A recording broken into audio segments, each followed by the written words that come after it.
How's it going, everyone? College Lefty, and in this video I'm going to be hopping into the postseason event. I really want to focus on how good Jimmie Foxx is defensively. I'm going to be using him in his secondary position at catcher. I talked a little bit about his blocking attribute in the last video, how it's at 52, and I'm going to be trying to throw more pitches in the dirt. I only used him for one game of ranked seasons, and I didn't really get to test him out. He didn't have any defensive opportunities. So let's go ahead and get right into the gameplay. I'm going to be trying out a few different cards in this one. I'm going to be using Lucas Giolito. I'm also going to be trying out the postseason George Springer. I have yet to try that card, and I unlocked him a while ago, but mainly wanted to focus on Jimmie Foxx and his defensive capability out there. Here he's starting this video off with an at-bat. It's in the bottom of the fourth inning, and he smashes a no-doubter against Garrett Crochet. So this card is definitely there offensively. He is the best offensive catcher. But I don't really know if he's going to be a liability behind the plate. I haven't really noticed anything different between him and Craig Biggio at this time, except for the speed, if that makes sense. So anyway, we are going to try and throw some pitches in the dirt. I mean, as far as making the play in terms of pop flies, like you get these, pop-ups to the catcher right here, he's going to make all those plays. There's not going to be any issue. Once you are able to get the prestige version of Jimmie Foxx, he will also have silver fielding behind the plate, so that will also help him. But his arm strength will max out at 78. I'm just kind of hoping that somebody steals against him in this video, and hopefully we can kind of take a look at his animations, his throw meter, see what the accuracy is looking like, because I've been using Biggio for the entire year pretty much, and he's pretty solid back there. But here, Stan Musial goes deep on a sinker, in on the hands. I have no idea even how I hit that pitch.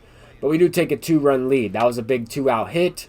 And here Jimmie Foxx gets another defensive opportunity. So just like that, he's quick out of his catcher position. His reaction isn't that bad. I didn't really notice anything there. And so far, we haven't thrown any pitches in the dirt simply because I'm not trying to, throw one away with guys on base. But I am looking to do it eventually. Here we're going to try and throw a curveball low. And there, he frames it. He catches that one. It was below the zone. It was also a good feedback on the pitch. So that is helpful.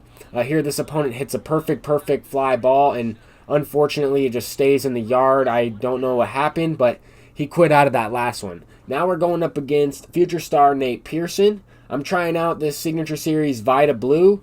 And honestly, this Nate Pearson was giving me some trouble. I just could not pick up the off-speed pitches versus the fastball. He comes in at 102, and his curveball comes in at 75. It was really throwing me off. And now we're facing Nate Pearson here, and he goes deep. So that is something. I just gave up a home run to future star Nate Pearson. I don't think he has any contact or power attributes, but we're down 2 runs, and it's just really bad. I mean, this clip kind of glitched out a little bit. But that one, could have maybe been caught if I had somebody else out there that wasn't Stan Musial. He got a terrible reaction to that one. Actually ran in, and even though I was pressing up on the left stick, he ran in. But anyway, we're losing this one. He has guys in scoring position, Babe Ruth up, and I hung this curveball here with Eric Gagne. As you could see, you couldn't see him hit it because the clip also glitched out, but it was gone. It was a no-doubter. But Jimmie Foxx blocked the previous ball. That's the main thing we want to focus on. I'm losing 5-0 in this one. Just probably played the worst event game of my life offensively. And that happens sometimes. I mean, I was definitely chasing some bad pitches. I got a couple swings on some pitches I was trying to check swing at, but they were bad enough to where I deserved to swing and end up striking out. But anyway, I quit out of that last game. I just was not feeling it, and I got a chance to bat there with Jimmie Foxx. After that at-bat, I just quit out because felt like I wasn't doing anything in that one, in that last one. Just wasn't going to score 5 runs or even 6 to take the lead in the last couple of innings. Decided to hop into a new one with some fresh pitchers as well. My bullpen was a little bit tired in that last one. But once again, Jimmie Foxx making the plays behind the plate. He's fine behind the dish. I think he's just perfectly fine back there. His offensive ability definitely makes him worth it, but here he's blocking another one. Doesn't allow this guy to advance. And honestly, he might have threw him out there if he tried to advance. I'm not going to try and throw too many pitches below the zone, but I did want to try it. We have the lead in this one. I'm trying to throw some pitches in the dirt, trying to see, is he going to allow a pass ball every single time because of that 52 blocking, or is he going to play similar to the switch hitting Victor Martinez that we've had in years past with terrible defense behind the plate, but just for whatever reason was a brick wall back there. That guy was, he made every play, did everything, was a switch hitter, and I used him because of his offense. That's the same type of thing with Jimmie Foxx, except for he's not a switch hitter, and he's a little bit faster than Victor Martinez. But that's really the player that comes to mind when I'm thinking about Jimmie Foxx defensively. Really reminds me a lot like Victor Martinez from MLB The Show 16, or 17. Actually, I think it was 17 when he was in the ticket counter. But that was an interesting play right there. Check swing, single from Cody Bellinger. Now we're trying to, expand the zone a little bit. That one kind of hung on the outer half, but we do get the double play ball. That was big. I mean, we should have probably got the out right before it anyway, and then we get the double play. But anyway, we still have a one-run lead. It's a good thing we were able to get that double play because you never know. One swing of the bat, the opponent could take the lead. Here we're in a fresh inning, bottom of the third. We get the first out, and Jimmie Foxx makes the play. Actually matched up against the same guy I matched up with a few days ago. I was playing the event, matched up with this dude. He's also a Twitch streamer. I gave him a shout out. I'll also link his channel in the comment section down below again. And this one, he's also using Oral Hershiser. We have Garrett Crochet starting because I didn't have anybody fresh in my starting rotation. I only used one pitcher in this event, and or at least put one starting pitcher on my team. The rest were common. So if I had to, I would go ahead and just bring in the bullpen guys or start the bullpen guys. And that's what I'm going to do in this one. Rather than creating an entirely new event team, I figured I would just, attack this game with the same type of approach that the Padres did against the Cardinals, where they kind of just threw their bullpen players for one inning each and pitched the whole game that way. So anyway, we get a little lucky. This pitch probably should have been hit out for a home run. I got a little lucky that stayed in the yard.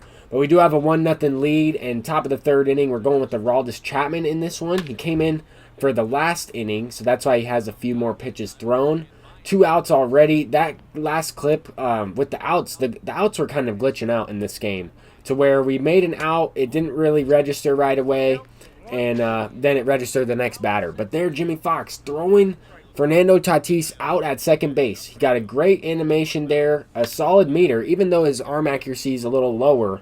Still a pretty solid arrow there, threw a perfect throw, got him at second base, and that's probably a 2-run swing right there. If he gets a base knock in that last inning, then he scores that run, and now we hit a home run to start this one off, get a nice base hit with Babe Ruth, trying to break this game open. This opponent, when I played him a couple days ago, had a couple home runs. He started off the game, with a 3-0 lead, and I had to make the comeback. It might have been 2-0, but anyway, he was able to hit a couple solo shots. So I'm really trying to focus on breaking the game open right here. And I was able to score from first there with Babe Ruth. That was a nice double from Jimmie Foxx. Kind of extends the inning a little bit. And with 1 out, we go deep with Craig Biggio.